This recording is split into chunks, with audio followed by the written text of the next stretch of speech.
Yup, just like that, we right back, baby. Y'all know what it is, man. $sign us for the reaction, you know what I'm saying?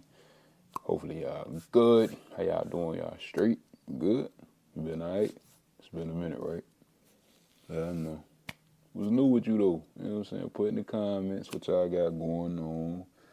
Whether y'all vacationing, getting back to work, grinding, preparing for a trip, or you working on a project, whatever, man. Put down in the comments what's happening. But hopefully y'all good and everything. Gravy in the street. We'll get right into it, man. I've been wanting to check this out for a minute. The video been out for a while. Some of y'all probably seen it. But there's an interview with, you know what I'm saying? I don't even mention that sucker name. But we will get into it, man. You know what I'm saying? Get what you need. Be responsible. We'll get into it, man. I want to see what this is. What it's about. All right, cool, we good. Whoa. Lucifer in the flesh. Do you know how many journalists would kill? Wait, you probably do. First, I want to say thank you to agreeing to this interview, because I know you are a very, very busy person. Yes. I usually like to fly under the radars. But I figured, since I'm already on the campaign trail, why not? Okay. First. Oh, you guys to go, buddy. That's a pinch bug. You ain't about to be pinching me, player. Oh, you faggot. I'm gonna get you. Wait a part two. I'm gonna get you. You ran under the couch. Pinch bug, man. Anyway. Let's talk about your reign. Now, you've had a fairly long one. What would you attribute to your success and popularity? Oh, that's easy. Every generation is the same. I appeal to their lust and ego. I offer all the sex, wealth, and fame a person could want. Do as thou wilt has been my campaign slogan from the start.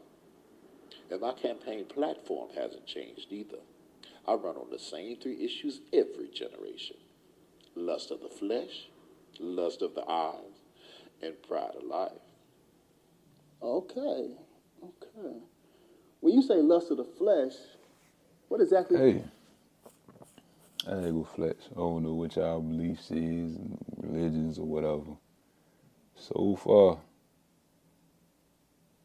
there's some truth to this joke, though, you know what I'm saying?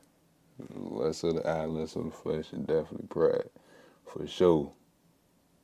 Let's get back into it, though. So they seem like this is well thought out, like this won't just no freestyle junk, like they really, you know what I'm saying, and it's giving you a different perspective. That's crazy, that's dope, though. Come on now. What do I mean? Isn't it obvious? I just use humans' own innate physical desires against them. And since sexual desire seems to be the most powerful, I usually run with that. Now, I didn't create sex, but I must say I've done a superb job at perverting it. Take pornography, for example. Dog. Well, you should know a lot about this one, Ivan. Weren't you addicted to porn? This interview is about you, not about me. Can we get back on subject? Now, where was I? Oh, yeah. What I do is gradually get someone addicted to porn. And once lust has had its full work and he and she can no longer restrain themselves, they usually look to act out their fantasies on someone. And sometimes that someone is a child. Now, my plan plays out perfectly. That abused child will eventually turn to a life of promiscuity and perversion themselves, allowing me to continue my vicious cycle. And here's the... Yeah. God dang. That gonna wire in the way. But yeah, there's a lot of truth to this junk, man. For real. Many of those abused girls end up right in the porn industry. Now, how's that for irony? Transgender. It's made very, very No, cool though. I through mean, I the can. media. It's LGBT. But no, I definitely can see that. Even though I've watched a few like porn star interviews, and I have seen some. Yeah. The second thing you had mentioned, I believe, you said lust of the flesh, lust of the eyes. Can you elaborate? Humans are never satisfied. You always crave more. Bigger house, bigger car, more money, more power. The list goes on and on. I just take their natural ambitious desire, pervert it, and use it against them for their own destruction. My plan is to allow them to never be content. As long as I can keep them craving what others have, I can depend on them to argue, fight, even kill to get it. Humans are so easily tricked into jealousy. And you know what they say? Jealousy is as cruel as the grave. Yes, I have heard that before. Man. The last thing you had mentioned was, I believe, Pride of Life. Now, how does this fit into your campaign platform? Humans are always on a quest for knowledge. I tricked the first humans to seek carnal knowledge over godly wisdom, and it's worked like a charm every generation since. Adam and Eve. With more knowledge comes more pride, and you know pride is my specialty. And since humans don't like to keep God in their wisdom, I'm able to seduce them with all types of things to help puff up their ego. Lately, fame has been my biggest seller. Who doesn't like attention and feeling more important than the next person? Once I make them famous, I can really use them to promote my agenda. With their help, I've convinced half of the world to not only accept sin, but to celebrate it. Do you know? Dog. That it's true. You just think about it, you look around. Like sin and stuff that is like not what you know what I'm saying, should do or would be the preferred thing for people for you to do. It's like it is very celebrated, especially on the radio. Especially on the radio. TV too though, for sure. TV,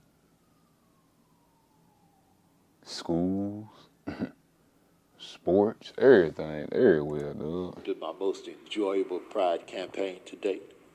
No, what? Well, my gay pride campaign, of course. Not only do I get the chance to promote your own self-destruction, I get to use God's logo, the rainbow, to do it. Love is love, right? My plan not only prevents you worthless humans from reproducing, it distorts the gender roles and allows me to bring all types of chaos and confusion upon your pathetic societies. Dog. It's been so successful, I've got men convinced they're women, and women convinced they're men, and some convinced they're no gender at all. And I've got 2 more Pride Initiative campaigns I'd like to introduce in the near future. Really? I'm guessing you probably want me to ask you what they are, right? Well, first, it's abortion pride.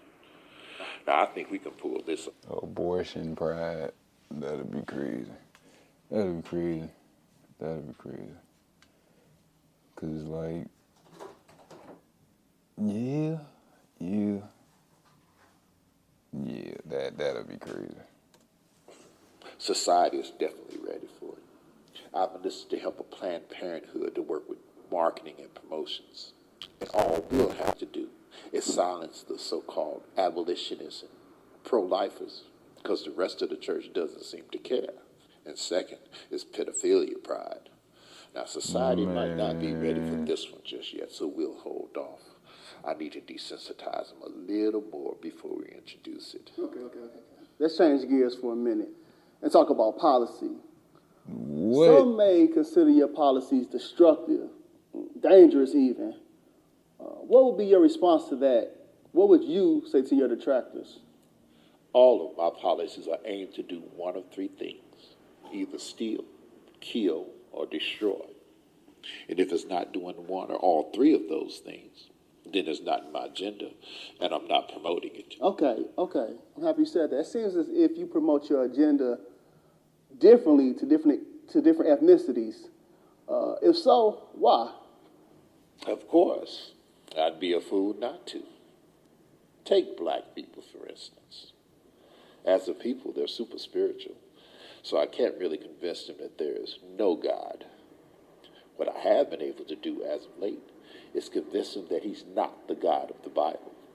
Now, I've been real successful at promoting black consciousness and Islam in their communities.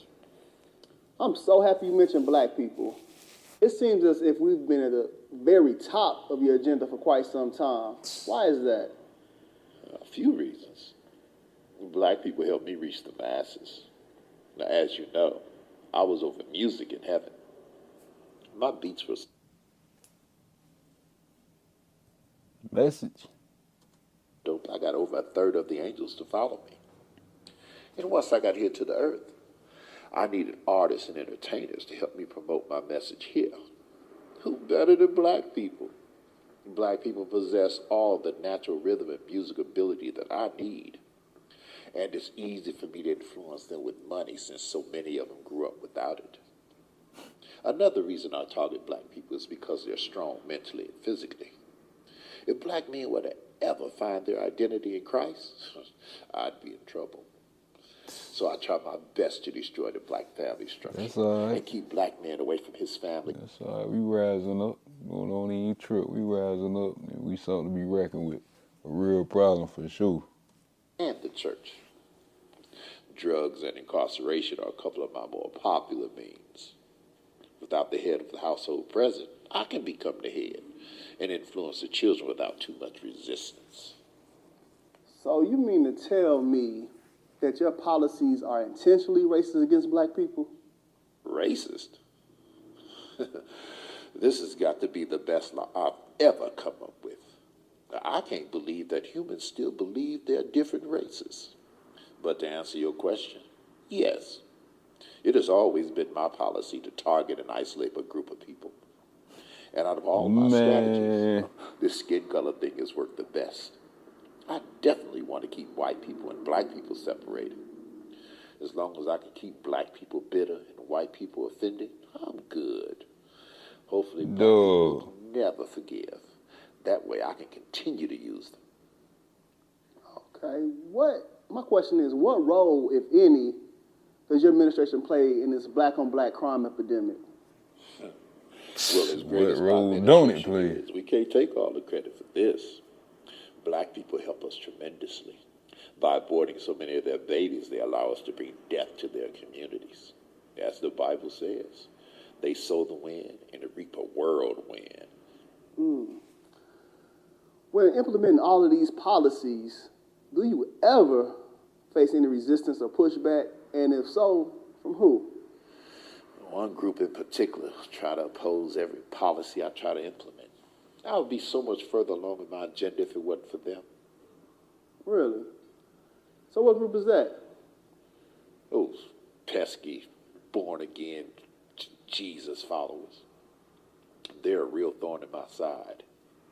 Every generation, they come together and try to dismantle one of my signature policies. Now, I've convinced half of the world that Jesus didn't exist and the other half that he wasn't divine. But I can't seem to convince them. They seem hell-bent on telling everybody about him and spreading his message. Yup. Some of them believe he's coming to unseat me in this generation. Crazy, huh? I tell you, those idiots are really messing with my legacy. So, Lucifer, how does that make you feel when us idiots say that Jesus possibly could be coming back in this generation to unseat you? Y'all been saying that for centuries.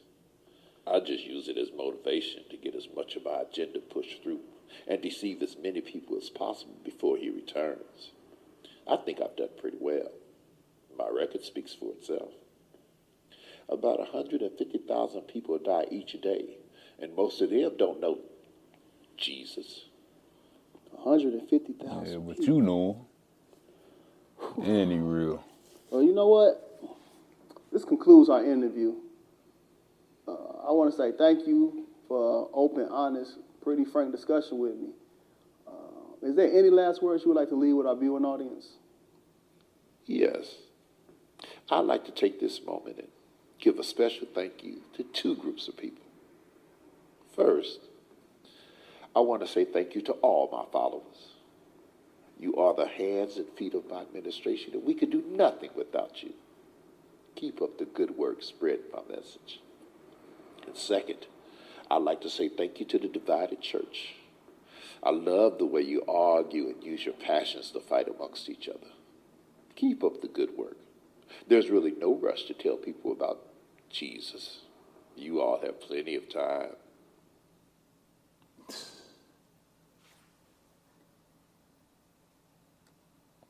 And war broke out of heaven. Michael and his angels fought against the dragon, and the dragon and his angels fought back. But he was not strong enough, and they lost their place in heaven.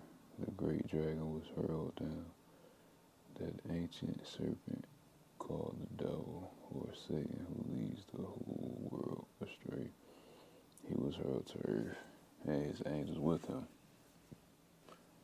Message.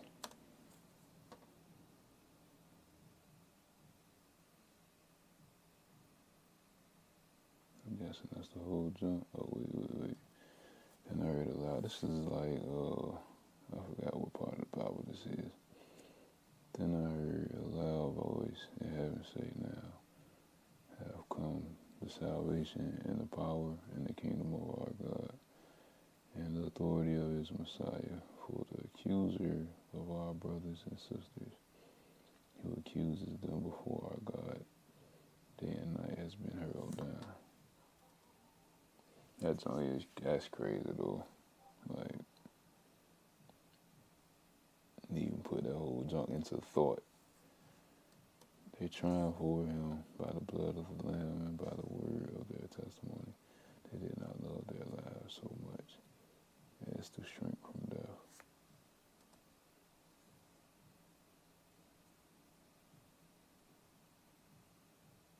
Therefore rejoice, you heavens, and you who dwell in them. But woe to the earth and the sea, because the devil has gone down. Whoa. Oh, goodness, that was a little too quick. The devil has gone down to you. He is filled with fury because he knows that his time is short. Hey, business owners. Hey, jealous. Him jealous. But yeah, man, that was an interview with, you know what I'm saying? It was kind of, you know what I'm saying? A little enlightening a little bit. And I had some truths to it, you know what I'm saying? I don't know what y'all believe in, whatever, but hey, stay prayed up, you know what I'm saying? And do your own homework, do your own research. Don't ever take nobody's word for nothing. You know what I'm saying? Even if it's somebody you can trust, it's cool, but still, you need to know for yourself. You know what I'm saying? So definitely get your relationship with God, and if you ain't already got one. But yeah, man, I ain't here to tell you how to live, what to do. And just, hey, I know who I believe in. I know what I believe in. Y'all go do y'all homework and figure out, find out. You know what I'm saying? But me personally, I believe in God. I believe in Jesus. Yeah, so that's what I'm riding with. You know what I'm saying? I don't care if you like it or not. That's what I'm riding with. But yeah, man, go do your homework and research for yourself. I say testing for yourself. But yeah, we gonna keep it moving, man. I love y'all. Hopefully everybody had a good day, good time, afternoon, whenever you checking this out, listening to it, or whatever you doing. Appreciate all the support and bearing with me as I go through this journey and just trying to figure out a lot of things and build and just step into this entrepreneurship and just go higher, man. Be better, be wiser. Still got a lot of work to do. But step at a time, day at a time. Do your best, don't stress, let God handle the rest. Be blessed and all that, or something like that, man. Catch y'all on the next one, man. It's House Reacts. Straight up.